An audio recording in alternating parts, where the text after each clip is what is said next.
Hey everyone, it's Jen. Welcome back or welcome to Bookish Blonde. Today for you, I have April's theme word recommendation. So for April, I'm going with Atmospheric April. So I have 10 titles off my shelves. I believe 8 of these I've given 5 stars, but all of these titles are very atmospheric. The atmosphere that is written these stories makes you feel like you are walking in the movie. You are right there with the characters. Some of these, the atmosphere is, the setting is like a character of its own. And when I looked at my shelves, these are the 10 that stood out for me. So let's just get started, okay? So I have a lot of different genres here. So the first one, and these are in no order. This is just how I'm picking them up. The first one is Spells for Forgetting by Adrienne Young. Now, both of Adrienne Young's books that I have read so far were very atmospheric. This one a little bit more so. This one has a small, close-knit town with magic. You are following Emery, who's right out of high school, I believe. I read this a couple years ago, but right out of high school, her best friend is found dead, and the love of her life, named August, he is accused of her murder. So she leaves town, she ends up coming back home, you know, that kind of thing, to help run her family's business, which is Blackwood's Tea Shop, Herbal Tonics, and Tea Leaf Reading. So you definitely have magic in this one. One morning she wakes up and all the trees in the town are a different color. So I don't want to get into too much, but August comes home to find out, you know, did he really murder her best friend? What's going on there? This book was 5 stars. I loved every minute of it. What hooked me was the atmosphere of this town. If you haven't picked this up, I highly recommend this. I can't imagine anyone not enjoying this book. It's so good. Next one, we're going to go to the horror spooky side, and that is Home Before Dark by Riley Sager. This house is a character. This was a story, a book inside a book. So creepy, so haunting. I love books about I love scary stories about haunted houses. But this one is one of my favorites. I don't know if it's my favorite Riley Sager. I have a couple. I don't know. That's something for another day, another discussion. But this one, I dare you to read this home alone at night in the dark and not be spooked. Just such an unsettling, creepy atmosphere. You definitely want to pick this up in the fall if you feel like spooking yourself out. This was so well written, and it hooked me from page 1, and I could not put it down. I'm going to go a little faster. We're going to be here all day. All right, next one is, gosh, I don't even know what to call this. Contemporary fiction, maybe? Where the Crawdads Sing by Delia Owens. Most of you have probably heard of this book already or have read it. So good. This author, she actually was I think a writer for some kind of nature magazine before she came up with this book, and you can definitely feel that and see that in here. The nature writing in here is just gorgeous. I know some people may think that part of the book is why they didn't like it, but it worked for me. I loved it. I felt swept away by the setting of this book. Definitely pick this up. This is a mystery that will pull on the heartstrings for sure. A good coming of age story. Can't go wrong. Back to thriller. Rock, Paper, Scissors by Alice Feeney. This is one of my 2 favorite Alice Feeney's. This book is so cold and isolated and creepy and suspenseful, and you have to pick this up if you like that type of book. I felt cold reading it. I wanted a cup of tea and a nice warm blanket. Obviously, it takes place in the snow. You can kind of tell that by the cover.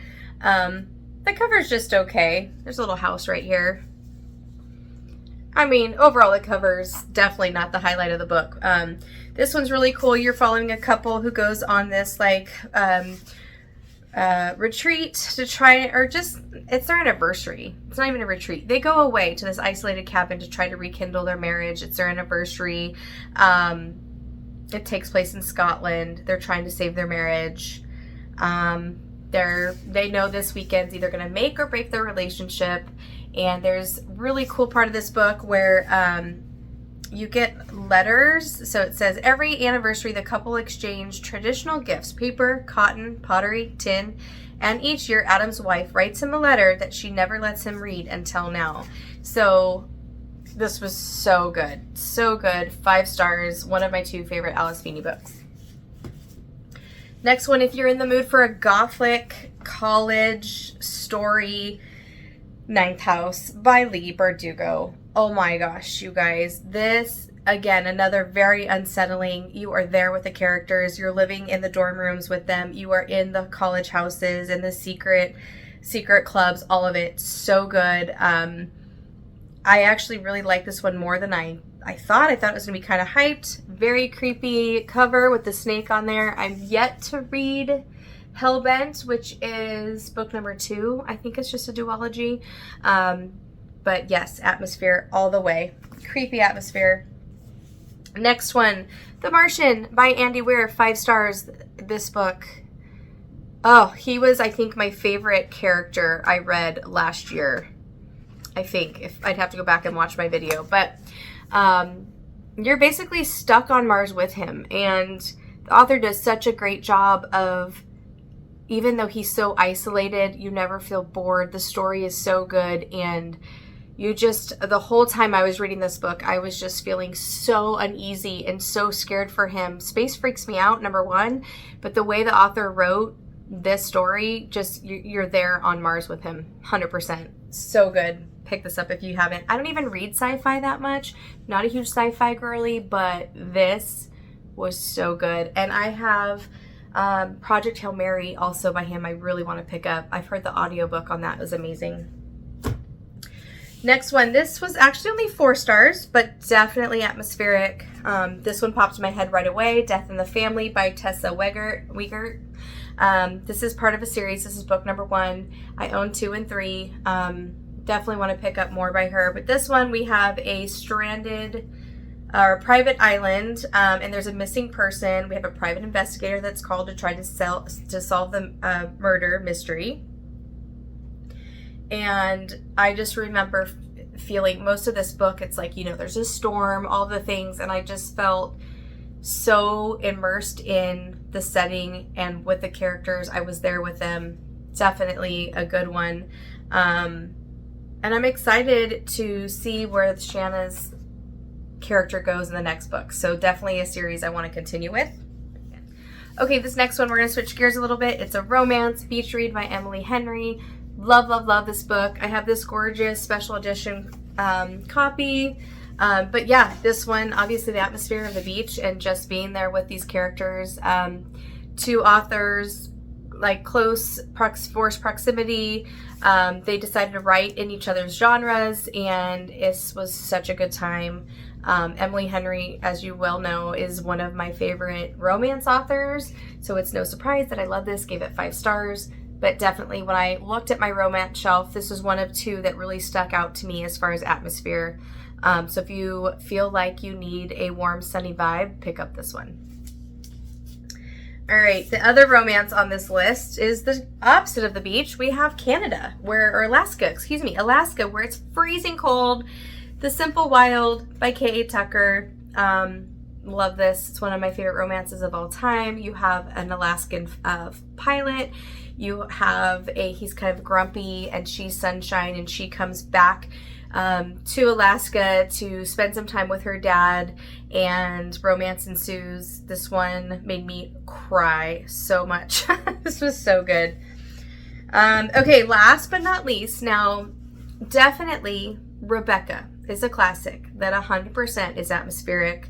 That I just don't want to suggest that because I feel like this next book is a little bit underrated. But if you liked Rebecca, or you haven't read Rebecca but you're interested in the premise, pick up The Winters by Lisa Gabriel.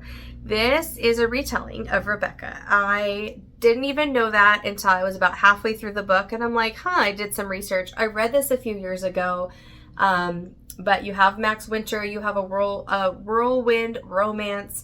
The house is steeped in the memory of Max's beautiful first wife, Rebecca, who haunts the young woman's imagination and feeds her uncertainties, while his very alive teenage daughter, Dani, makes her life a living hell. She soon realizes there is no place for her in this twisted little family, but as she grows more in love with Max and more afraid of Dani, the second Mrs. Winter is drawn deeper and deeper into the dark secrets that could leave someone dead. I don't hear anybody talking about this book. I gave it, I think, 5 stars when I read it. It's been a few years, but it stuck with me. So definitely, if you like Rebecca, pick this one up. Okay. So there you have it, 10 books off my shelves, very atmospheric. The atmosphere, the setting was just like a character in itself. It was a vibe that pulled me in to each one of these books and made me not be able to put it down and to rate it really high. So I hope one of these sounds interesting to you guys. I hope this suggests something to you that you maybe wasn't on your radar, put something new in your hands to love and adore.